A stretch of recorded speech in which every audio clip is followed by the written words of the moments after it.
Hello दोस्तों, आप सभी का स्वागत है एजू स्टॉक चैनल के अंदर। तो दोस्तों आज हम बात करने वाले जैन इरिगेशन के साथ जुड़ी हुई कुछ इन्फॉर्मेशन के बारे में। कुछ रिसर्च है और कुछ बातें हैं जिसकी वजह से आगे जाके आपको इसके अंदर बहुत ही बड़ी तेज़ी देखने को मिल सकती है। आपको एक मल्टी बैगर स्टॉक बनते हुए नज़र आ सकता है जैन इरिगेशन सिस्टम। तो दोस्तों क्या है वजह, कौन सी न्यूज़ है और इसकी आगे जाके इसके शेयर्स के अंदर आपको क्या बेनिफिट देखने को मिल सकता है, उसके बारे में हम बात करेंगे। तो उससे पहले कुछ दो रिसर्च पब्लिक हुए हैं तो उसके बारे में हम बात करेंगे कि जिसके अंदर जैन इरिगेशन सिस्टम का भी जिक्र हुआ है दोस्तों। तो उसके बारे में बात करते हैं। उससे पहले अगर आप चैनल पे नए हैं तो चैनल को सब्सक्राइब कर दीजिए और बाजू में रहे बेल आइकन को प्रेस कर दीजिए, जिससे आपको आने वाली सभी वीडियो की नोटिफिकेशन आपको मिलती रहे। तो दोस्तों बात करते हैं ये पब्लिश हुए रिसर्च पेपर के बारे में। तो यहाँ पे green house irrigation system market research, तो ग्रीन हाउस इरिगेशन करके एक रिसर्च पब्लिक हुआ है। तो वो क्या है, तो यहाँ पे बताया गया है कि आगे जाके कोरोना के बाद अगर सबसे ज़्यादा तेज़ी हमें देखने को मिल सकती है तो वहाँ पे है एक तो एग्रीकल्चर सेक्टर, और एग्रीकल्चर सेक्टर के साथ जुड़ी हुई जो भी कोर सेक्टर है तो उसमें सबसे ज़्यादा बेनिफिट होने वाला एक तो जो भी उसकी पेस्टिसाइड बनाने वाली कंपनियां हैं और ये इरिगेशन वाली। क्योंकि आगे जाते हम जैसे देख रहे हो कि पानी की समस्या बहुत ही बढ़ती हुई नज़र आ रही है वर्ल्ड वाइड, सभी जो भी फार्मिंग कंट्री है उसके पास। तो उस सिचुएशन को अगर ये कंपनियां अच्छी तरह से डाइवर्सिफाइड करके उनको अच्छी खासी सॉल्यूशन प्रोवाइड कर सकती है तो वो आगे जाके ये इरिगेशन कंपनी के अंदर हमें तेज़ी देखने को मिल सकती है। तो यहाँ पे देखिए new market research from state and reports the global green house irrigation system market 2019 to 25 is expected to show tremendous growth in the coming years। तो यहाँ पे बताया गया है कि आने वाले 2019 से 2025 तक इस सेगमेंट के अंदर आपको बहुत ही बड़ी ज़बरदस्त तेज़ी देखने को मिल सकती है दोस्तों। हाँ, यहाँ पे ये वर्ड भी यूज़ किया गया है कि ट्रेमेंडियस। तो यहाँ पे बहुत ही बड़ी तेज़ी देखने को मिल सकती है और इन तेज़ी का बेनिफिट कौन सी कंपनियाँ उठा सकती है तो उनका भी नाम यहाँ पे दिया गया है। तो एक है जैन इरिगेशन सिस्टम, पर लिंडसे, नेटाफिम, रिवलियस।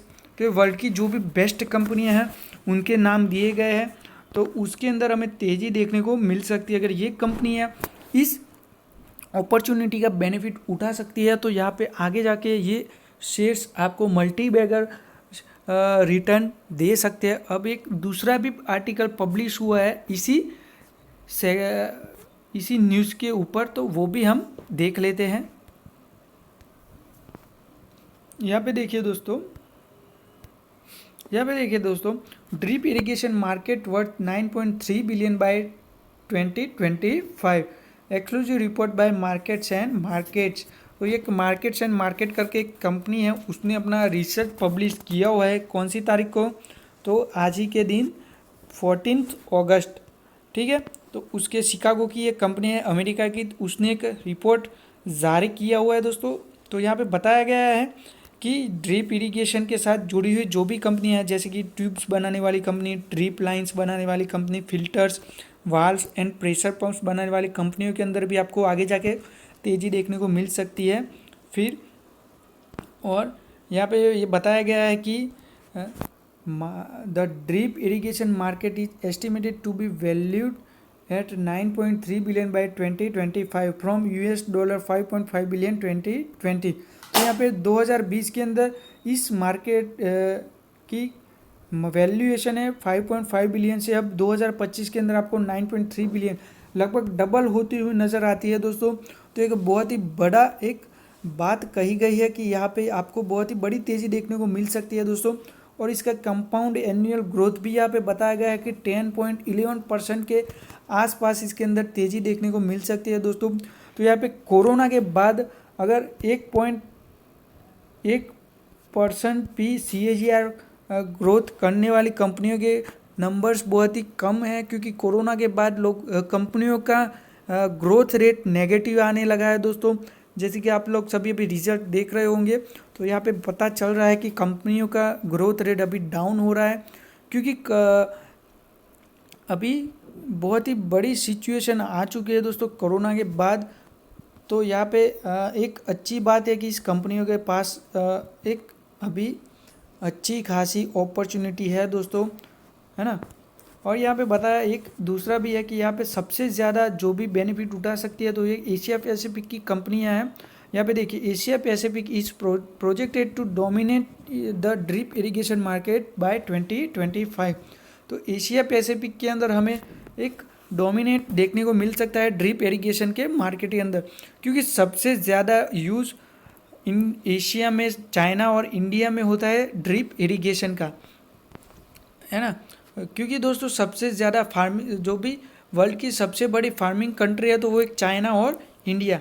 तो यहाँ पे सबसे ज़्यादा पानी की भी समस्या रहती है, तो उसका सॉल्यूशन है इरिगेशन सिस्टम। तो ड्रिप इरिगेशन सिस्टम होती है, फिर फाउंटेन सिस्टम होती है। तो इन सभी सिस्टमों की वजह से हम अच्छा खासा एग्रीकल्चर के अंदर बेनिफिट उठा सकते हैं। और यहाँ पे दोस्तों वर्ल्ड की जो भी बेस्ट कंपनी है उसका भी लिस्ट दिया गया है। The report includes a study of development strategy along with the product portfolio of leading companies. It also include the profile of leading companies such as Jain irrigation, तो इंडिया की ये company है।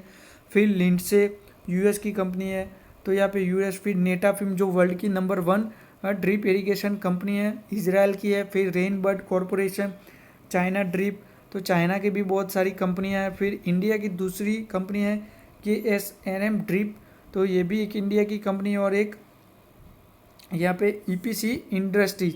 तो इन 3 कंपनियाँ इंडिया की है, इसके ऊपर आपको नज़र बनाए रखनी है दोस्तों। और सबसे ज़्यादा आपको इसके ऊपर नज़र बनाए रखनी चाहिए। और अगर आपको इसके अंदर तेज़ी देखने को मिल सकती है दोस्तों, तो दोस्तों आप जैसे कि अभी ये पब्लिश हुआ उसके बाद हम कोई डाउट नहीं रहता है कि आपको आगे जाके इसके अंदर तेज़ी देखने को मिलती है।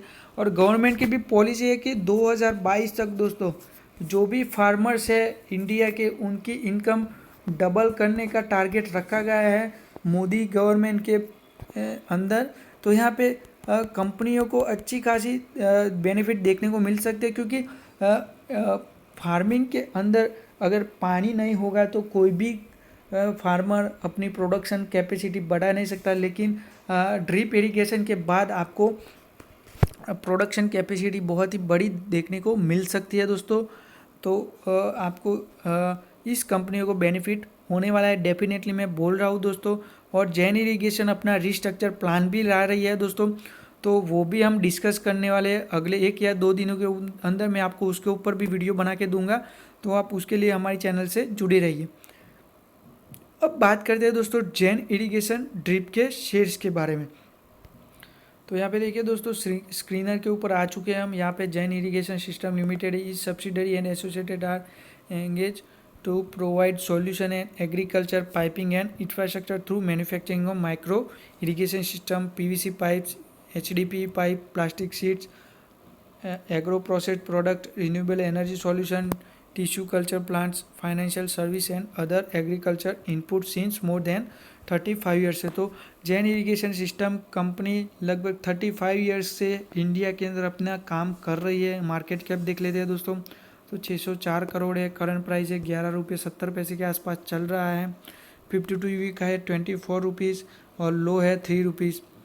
तो यहाँ पे बुक वैल्यू 85 रुपीज़ के आसपास है। रिटर्न ऑफ कैपिटल एम्प्लॉयड है 9.27, रिटर्न ऑफ इक्विटी है 4.96। सेल्स ग्रोथ भी दोस्तों बहुत ही अच्छी तरह से बढ़ता हुआ नज़र आ रहा है हमें। यहाँ पे कंपनी का सेल्स ग्रोथ है पिछले 3 सालों के अंदर 10.77% के ऊपर चल रहा है, तो अच्छा सेल्स ग्रोथ भी है। फेस वैल्यू 2 है।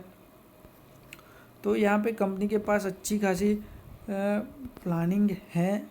कंपनी का सेल्स भी लगातार बढ़ता हुआ नज़र आ रहा है, लेकिन कंपनी अपने रेवेन्यू को प्रॉफिट के अंदर मॉडिफाई नहीं कर पा रही है। तो कंपनी के एक तो मैनेजमेंट के अंदर कुछ बदलाव करना चाहिए और आपको आगे जाके इसके अंदर तेज़ी देखने को मिल सकती है, क्योंकि पहले कंपनी 2019 सितंबर 2019 से पहले कंपनी के अंदर हमें लगातार यहाँ पे देखिए दोस्तों नेट प्रॉफिट बढ़ता नज़र आ रहा था, लेकिन पिछले 3-4 क्वार्टर्स के हमें अंदर इसके अंदर बहुत ही बड़ा लॉस देखने को मिल रहा है दोस्तों।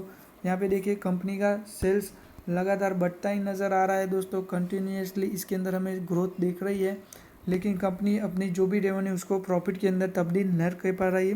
तो ये इसके अंदर दोस्तों बुरी बात कह सकते हैं। यहाँ पे देखिए दोस्तों सेल्स 2008 से, तो यहाँ पे देखिए लगातार कंपनी का सेल्स ग्रोथ बहुत ही अच्छा रहता है। 2008 में 2194 करोड़ के आसपास कंपनी का सेल्स था, और यहाँ पे मार्च 2019 तक कंपनी का सेल्स ग्रोथ है 8536 करोड़ के आसपास कंपनी का सेल्स रहा है, लेकिन कंपनी उसको प्रॉफिट में जनरेट नहीं कर पा रही है। तो यहाँ पे बात करते हैं अब इसकी अंदर शेयर होल्डिंग पैटर्न्स के अंदर दोस्तों। तो यहाँ पे देखिए कंपनी के प्रमोटर के पास लगभग 2017 से 28.46% के शेयर्स होल्ड प्रमोटर के पास हैं, और यहाँ पे एफआईआई का लगातार इसके अंदर अपना शेयर्स डाउन जो भी पोजीशन है उसको डाउन कर रहे हैं। एफआईआई डीआईआई दोनों ही अपनी पोजीशन डाउन कर रहे हैं, और इस पोजीशन को कौन बढ़ा रहा है, हमारे जैसे रिटेल इन्वेस्टर। तो यहाँ पे देखिए दोस्तों सितंबर 2017 में एफआईआई पब्लिक के पास 27.71% स्टेक था, और यहाँ पे जून 2020 के अंदर 61.29% स्टेक पब्लिक के पास चला गया है। तो एक बुरे संकेत भी कह सकते हैं, या कोई आपको क्या है कि कंपनी के प्रमोटर अपना स्टेक बढ़ा ही नहीं रहे हैं, और पब्लिक का स्टेक बढ़ता ही नज़र आ रहा है। म्यूचुअल फंड है, डीआईआई, एफआईआई इसके अंदर अपनी लगातार पोजीशन डाउन कर रहे हैं। लेकिन दोस्तों अगर ये कंपनी अपने आप को सस्टेन कर पाती है, अपने आप को मैनेजमेंट को अच्छी तरह से बना लेती है, तो आगे जाके इसके अंदर आपको एक मल्टी बैगर रिटर्न यहाँ से देखने को मिल सकता है, और आगे जाके आपको लगभग ये 50 रुपये के आसपास आपको 1 से या 2 सालों के अंदर आपको ये शेयर देखने को मिल सकता है, अगर कंपनी अपने फंडामेंटल और मैनेजमेंट को अच्छी तरह से इम्प्रूव करती है। तो दोस्तों मैं आपको इसके अंदर इन्वेस्टमेंट करने का कोई भी सलाह नहीं दे रहा हूँ। अगर आपको इन्वेस्टमेंट करें तो खुद एक रिसर्च कीजिए और अपने एडवाइज़र से इसके बारे में कुछ सलाह लेके इसकी इन्वेस्ट कीजिए। लेकिन दोस्तों अगर ये मेरा एक टारगेट है, मैं आपको एक एजुकेशनल पर्पस के लिए बोल रहा हूँ कि आपको ये 40 से 50 रुपीज़ के टारगेट यहाँ से देखने को मिल सकते हैं। ठीक है, तो दोस्तों आपको अगर ये वीडियो अच्छा लगे तो इसको लाइक कीजिए, कमेंट कीजिए और शेयर कीजिए। Thank you.